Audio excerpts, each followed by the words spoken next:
वहीं अशोक गहलोत के दबाव में काम करने के बयान पर जगदीप धनखड़ का पुराना बयान जो है खूब वायरल हो रहा है, जिसमें धनखड़ कहते हुए दिखाई दे रहे हैं कि वो ना तो दबाव में रहते हैं, ना दबाव देते हैं और ना ही किसी से दबाव में काम करवाते हैं। तो जगदीप धनखड़ जी का पुराना बयान जो है वो वायरल हो रहा है, वीडियो वायरल हो रहा है। ना दबाव में रहते हैं, ना दबाव देते हैं और ना ही दबाव में किसी से काम कराते हैं। अंत में थोड़ी सी मुझे चिंता हुई, मेरे स्वास्थ्य की नहीं, मेरे मित्र पूर्व मुख्यमंत्री के स्वास्थ्य की, जिन्होंने कहा कि हम दबाव में हैं। हमारी वकालत तो महामहिम आपने कर दी, पर मैं उनको आश्वस्त करना चाहता हूं, राजस्थान की राजनीति में वो मेरे सबसे पुराने मित्र हैं और मेरे बड़े भारी शुभचिंतक भी हैं और हमारी पारिवारिक मित्रता भी गहरी है। मैं सार्वजनिक रूप से, क्योंकि उन्होंने सार्वजनिक रूप से कहा है, वो चिंता मुक्त हो जाए। मैं न दबाव में रहता हूं, न दबाव देता हूं, न दबाव में काम करता हूं और न किसी से दबाव में काम कराता हूं। सुशांत पारेख हमारे साथ जुड़ गए इनपुट एडिटर, इसी पर और जानकारी देंगे। सुशांत, तो जो सियासत है वो बिल्कुल गर्मा चुकी है, जहां एक तरफ जगदीप धनखड़ कहते हैं कि भाई ना मैं दबाव देता हूं, ना दबाव में काम करता हूं, पुराना वीडियो वायरल हो रहा है। वहीं पर कांग्रेस जो है बार बार यही कह रही है कि भाई इस पर जवाब देना चाहिए। हनुमान बेनीवाल साहब भी इसमें उतर गए अखाड़े में, कह रहे हैं कि मेरे लिए तो बड़ा शॉकिंग है, जगदीप धनखड़ जी को खुद आना चाहिए, बोलना चाहिए। और वहां पर जगदीप धनखड़ जी जो है उन्होंने कह दिया है कि भाई स्वास्थ्य ठीक नहीं है, इसीलिए मैं यहां पर जो है अब नहीं और काम कर सकता।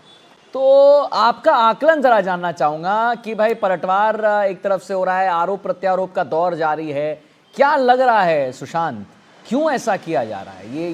ये कांग्रेस ऐसा क्यों कर रही है?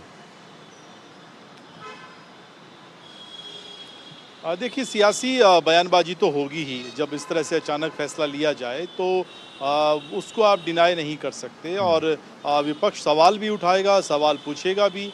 और जिस तरीके से अशोक गहलोत ने कहा कि इसके पीछे स्वास्थ्य कारण के अलावा भी दूसरे कारण हो सकते हैं, तो वो सामने आएंगे। अशोक गहलोत के बयान के बाद हमने देखा कि सरकार की तरफ से पलटवार आया।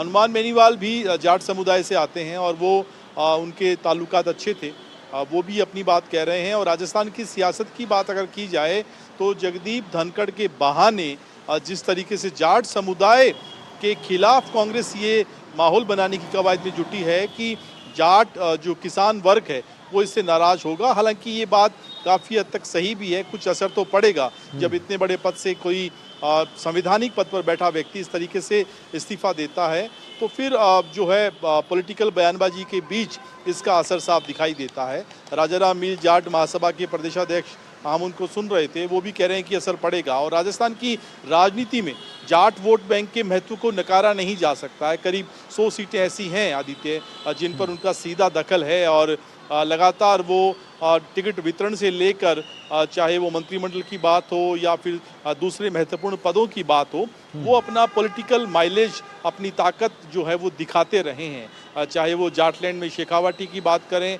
या फिर नागौर का पूरा जो जाट बेल्ट है उसकी बात करें, उनका अपना एक सियासी वजूद हमेशा से बना रहा है। और जगदीप धनखड़ संवैधानिक पद पर थे, लेकिन उनका अपने समाज के साथ, किसान वर्ग के साथ ताल्लुकात बहुत गहरा था। समय समय पर वो इस तरह की बातें इस समाज के प्रति करते भी रहे हैं, किसान वर्ग के हितैषी रहे हैं। और अशोक गहलोत ने जोधपुर में जो बयान दिया था उसका रिएक्शन हम दिखा रहे थे कि वो कह रहे थे कि मेरे स्वास्थ्य की चिंता ना की जाए। हालांकि ये अलग बात है कि जो इस्तीफ़ा उन्होंने दिया है उसमें उनका इस्तीफा देने के पीछे बड़ी वजह जो है वो स्वास्थ्य कारणों को ही बताया गया है। तो अभी पॉलिटिकल बयानबाजी का दौर चल रहा है, लेकिन इसका असर देखने के लिए कोई बड़ा चुनाव जो हो या फिर अभी निकाय और पंचायत के चुनाव हो, उसमें एक आकलन किया जा सकता है कि कैसे क्या रिएक्शन आएगा। लेकिन बयानबाजी का जो दौर चल रहा है कल रात से, उसमें तो हम देख पा रहे हैं कि अलग अलग वर्गों की अपनी अपनी राय, विपक्ष अपनी बात कह रहा है और सरकार की अपनी दलीलें हैं।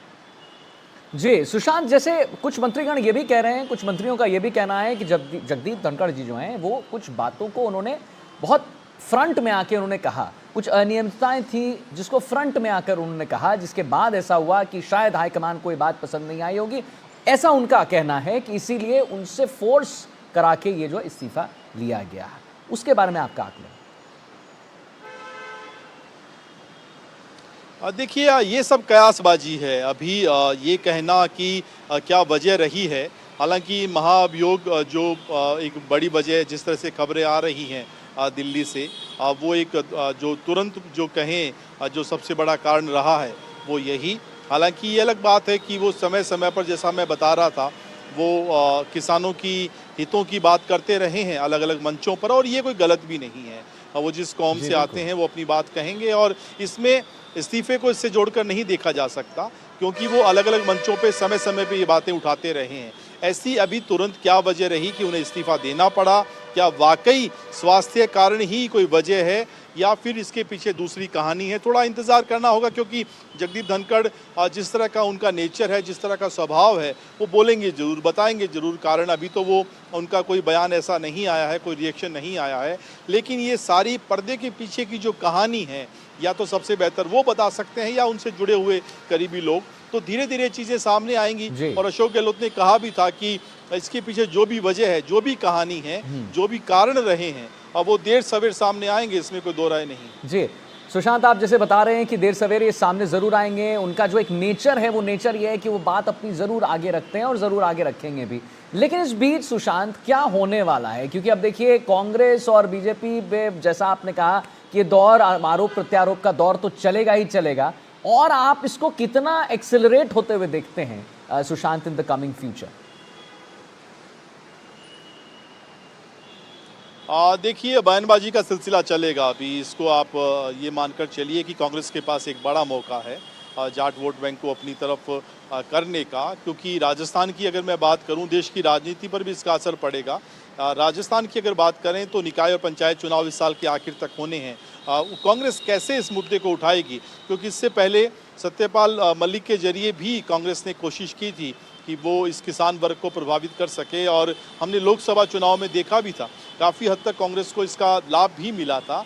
लेकिन अब किस रूप में, किस तौर पर ये पूरा मुद्दा आगे तक जाता है, क्या रिएक्शन, क्रिया प्रतिक्रिया उसकी आती है, और कैसे जगदीप धनखड़ जो हैं वो इस मामले में अपनी बात को आगे आकर कहेंगे, या इस पूरे मामले का पटाक्षेप उनके इस्तीफे के साथ ही मान लिया जाए, ये सारी चीज़ें ऐसी हैं जिसके लिए थोड़ा इंतजार करना पड़ेगा। थोड़ा इंतजार करना पड़ेगा। सुशांत पारेख हमारे इनपुट एडिटर का यही कहना है कि थोड़ा और इंतजार हमें करना पड़ेगा। बहुत बहुत धन्यवाद करेंगे सुशांत। और